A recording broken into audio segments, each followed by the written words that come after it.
started in Richview in autumn 2001 and I graduated in summer 2006. So I was here for 5 years and I studied architecture. So I'm an architect now.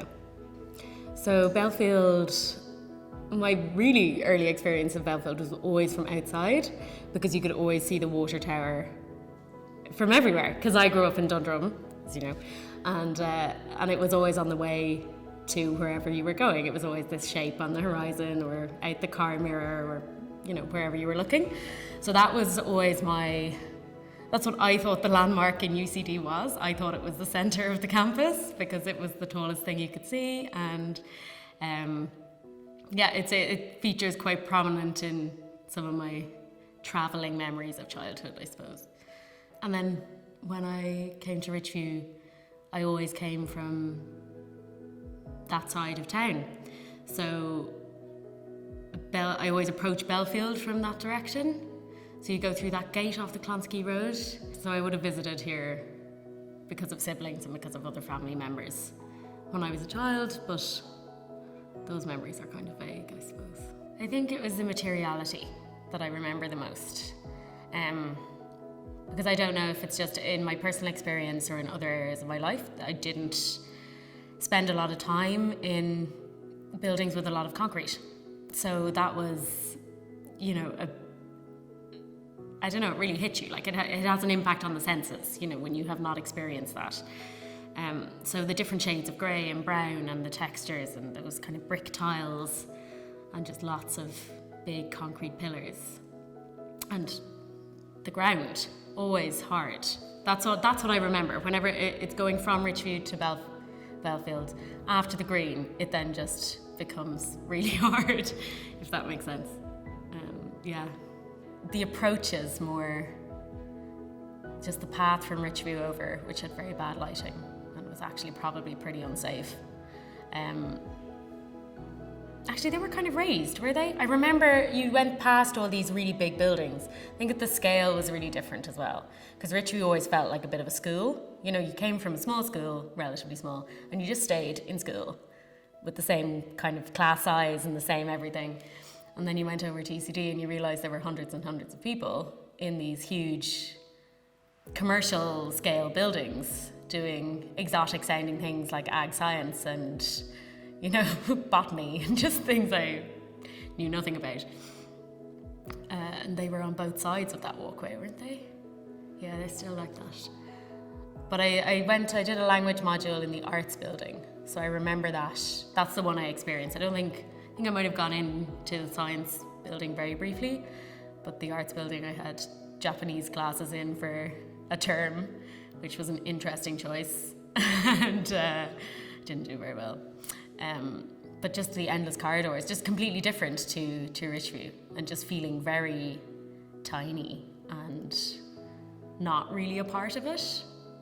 So that, I don't know, I think the architecture probably helped that, or generated that feeling a bit. Well, we spent all our time here. You know, like it was this, you arrived in the morning and you left really late at night, and that was 5 days a week for half a year. You know, that's all you did. So you became very familiar. It was very, you know, became a home. Even if you weren't having the greatest time, it was still, the intensity of the experience sort of made it, I don't know, very, home-like, I suppose.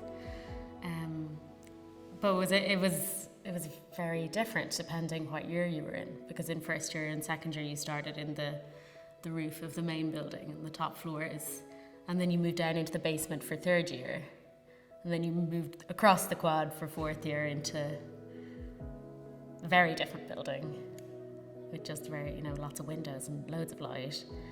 And then up into the roof again for fifth year. So you sort of did this, you know, upside down bell curve of a journey, with the canteen in the middle, which is where everyone hung out all the time. Well, yes, we had the internet, but just. So we barely had student emails. They were for administrative purposes only, really.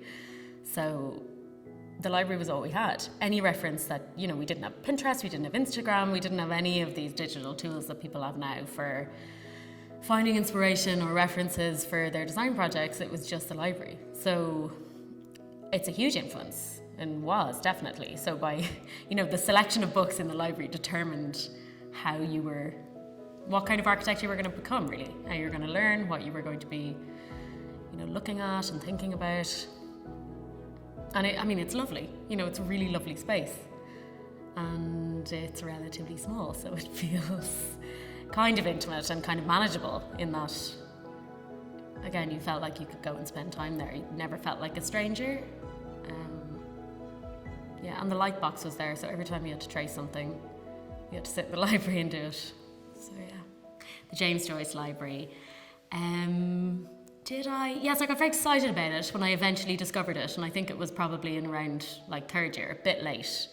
And just seeing all these books and getting, you know, again, kind of, you know, post-internet, pre-internet, books are still the only resource available. And going through a phase of taking loads of things out and trying to consume as much as possible. And then just the practicalities of the distance, and architecture is pretty intense. So now I remember the shelves, you know, the system, the metal, and how they just seemed to go on forever. So everywhere you looked, it was just shelves and books on the desk. Yeah, vaguely. I don't think I ever ate there because there were meal times, so you could go, but then it was over. And it was we always had lectures during, or studio. We had studio, and then it would be a bit too late to go and get dinner. I just remember the distance being too far for it to be worth it, and especially if you lived on this side of the city, there was no point going back into campus to then come back and leave.